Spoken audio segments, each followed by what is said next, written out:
चलिए दोस्तों, मैं देवेश कुमार पाठक एस्ट्रोलॉजर आप सभी का अपने YouTube चैनल अल्टीमेट ज्योतिष गुरु में हृदय से अभिनंदन करता हूं। पीछे मैंने आपको बताया था कि कुछ प्रॉब्लम हुई थी और उसमें आपके हजार मैसेजेस आए। हालांकि मैंने मना किया था कि प्लीज मैसेजेस या कॉल्स मत करिए, फिर भी आप लोगों के काफी मैसेजेस आए डिफरेंट चैनल से। उसके लिए बहुत बहुत धन्यवाद आप लोगों को। मैं बिल्कुल ठीक हूं, सब कुछ महादेव की कृपा है, उसी की शरण में था मैं, सब कुछ कुशल है। चलिए आज मैं एक छोटा सा वीडियो दे रहा हूं। मैंने वादा किया था आप लोगों को कि मंडे को मैं जरूर कुछ छोटा सा वीडियो दूंगा, एंड टुडे इज मंडे। तो मैं आज आपको बता रहा हूं कि हमारा जो प्यारा प्यारा राष्ट्र है हिंदुस्तान, वो इस समय एक थ्रेट से गुजर रहा है। मैंने 29 सितंबर का टाइम आप लोग को दिया था डिफरेंट चैनल से। आप लोग खुद भी समझ सकते हो, वेरीफाई करने की जरूरत नहीं। आप सब लोगों पे एक अजीब तरह की इस समय प्रॉब्लम आ रही होगी। हर तरफ स्ट्रेस, फ्रस्ट्रेशन, टेंशन, लगता होगा दुनिया लुट गई, पता नहीं क्या ऐसा चल रहा होगा इस समय। बीमारियां, कोरोना, कई तरह की प्रॉब्लम्स चल रही हैं इस समय। दूसरा, हमारे जो पड़ोसी हैं वो हमसे दुश्मनी निभा रहे हैं। उसमें चाइना अब एक महत्वपूर्ण भूमिका अदा कर रहा है। मैंने 29 सितंबर तक का टाइम दिया है। आपने देखा होगा कितना पूरा का पूरा नॉर्थ ईस्ट और वेस्ट, पूरा का पूरा क्षेत्र डिस्टर्ब बना के रखा है। मैंने जो जो पीछे वीडियोस दिए थे कि पाकिस्तान टनल्स बना रहा है, काफी अंडरग्राउंड ऐसी चीजें बना रहा है जिससे वो भारत में सीधा प्रविष्ट होने का प्रयास करेगा। देखिए हुआ, वही न्यूज आपने देखे होंगे। इसी तरह से चाइना राक्षसों की तरह कभी कहीं प्रकट होगा और हिंदुस्तान को परेशान करेगा।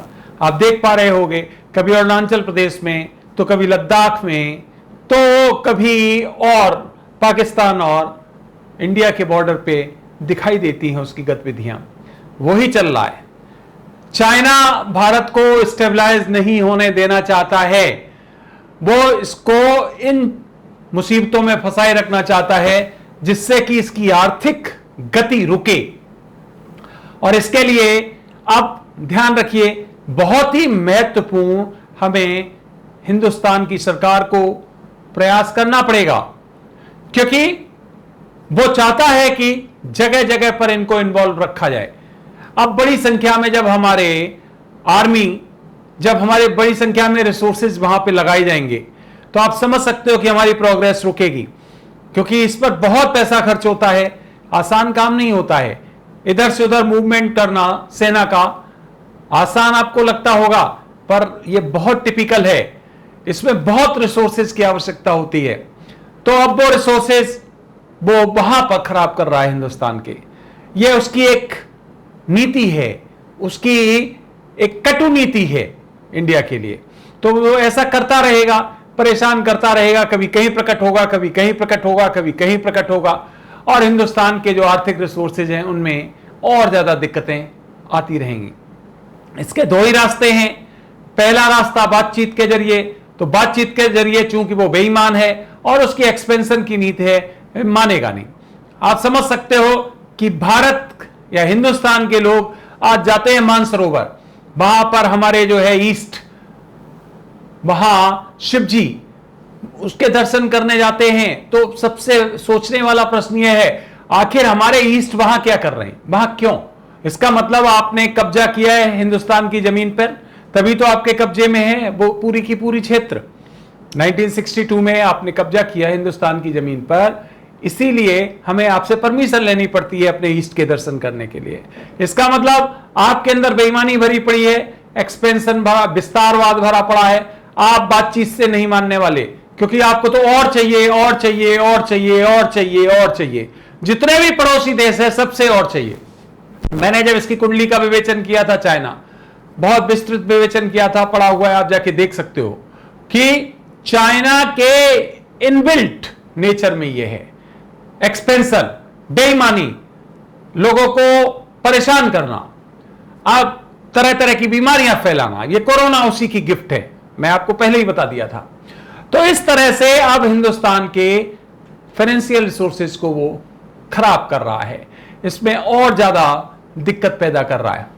यहां की कुछ राजनीतिक दल हैं, वो उसी की लैंग्वेज बोलते हैं, उनको ये नहीं लगता है, पता नहीं जान के ऐसा करते हैं या क्या उनका आधार है कि ऐसा नहीं कि सरकार के साथ खड़े रहें मजबूत होके और उसके कोई महत्वपूर्ण उपाय बताएं, वो नहीं बताएंगे, रेमेडीज नहीं बताएंगे, बस टांग खींचना है।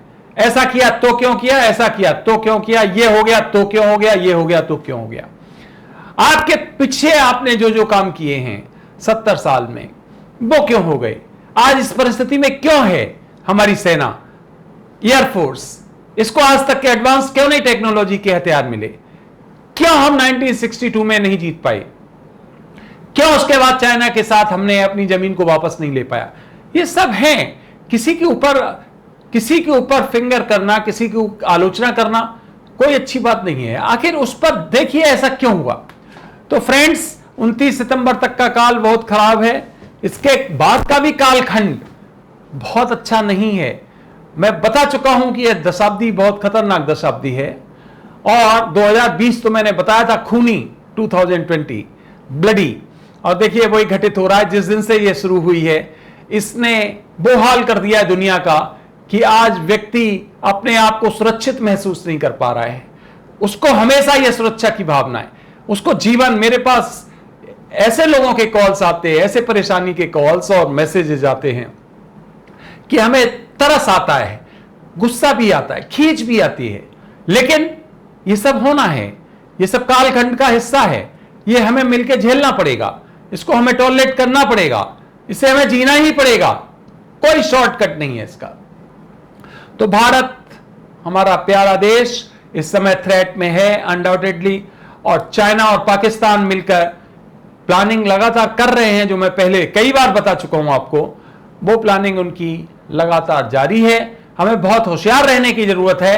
हालांकि हमारी आर्मी, नेवी और एयरफोर्स सभी बहुत होशियार प्रोफेशनल हैं। सरकार भी हमारा बहुत पॉजिटिव काम कर रही है अनडाउटेडली, इसीलिए चाइना के दांत खट्टे हैं आज की डेट में। दुनिया हमें अप्रिशिएट कर रही है, हिंदुस्तान को अप्रिशिएट कर रही है। तो हमारा काम अनडाउटेडली बहुत अच्छा है, लेकिन हमें यह भी देखना पड़ेगा, कुछ हमें और मीन्स ढूंढने पड़ेंगे, जिससे कि जो हमारे खर्चे बहुत बढ़ रहे हैं, जो आउटस्कर्ट्स पे हमारे टेंशन बढ़ रहे हैं, हथियार लगाने पड़ रहे हैं, आर्मी लगानी पड़ रही है, हमारे जवान लगाने पड़ रहे हैं, उस पे कुछ ना कुछ कंट्रोल किस तरह किया जाए, ऐसी पॉलिसी भी हमें बनानी पड़ेगी। और युद्ध तो अवश्यंभावी है। क्यों? क्योंकि जब एक पार्टी बेईमान होती है तो फिर वो चीज बातचीत के थ्रू सॉल्व नहीं हो सकती है। इसलिए युद्ध तो एक बार होना है, और उसके लिए भारत को पूरा प्रयास करना चाहिए, अच्छे हथियार, अच्छे रिसोर्सेज इकट्ठे करने चाहिए, और ये करना पड़ेगा क्योंकि आपकी जमीन आज भी वहां पर है। जैसा कि बताया था अभी मैंने आपको, अमरनाथ जी, हमारे जो मानसरोवर झील है, जो कैलाश पर्वत जहां पे हम जाते हैं दर्शन करने के लिए, वो अभी भी चाइना के कब्जे में है, जो कि हिंदुस्तान के कब्जे में था। नहीं तो कॉमन सेंस की बात है, शिव जी हैं, वो हमारे ईस्ट हैं, वहां क्या कर रहे हैं बताइए? इसका मतलब वो क्षेत्र हमारा था। तो फ्रेंड्स, ये वीडियो मुझे इतना ही देना था। मैं आगे अब बहुत आपको इस मुद्दे पर और आगे वीडियो देने वाला हूं, बताने वाला हूं आगे की क्या परिस्थितियां हैं। 29 सितंबर तक तो अभी कालखंड चल ही रहा है खतरनाक, इसलिए होशियार रहिए, ईस्ट को याद करिए और कोशिश करिए कि अपने राष्ट्र के लिए जिस तरह से भी कंट्रीब्यूट कर सको करो, क्योंकि इसके अलावा और कोई रास्ता बचता नहीं है। थैंक्स अ लॉट, आपने ये वीडियो देखा। अगला वीडियो बहुत जल्द आपको किसी अन्य मुद्दे पर देने वाला हूं मैं। तब तक के लिए आप सभी को मेरी तरफ से हृदय से नमन। ओम नमः शिवाय।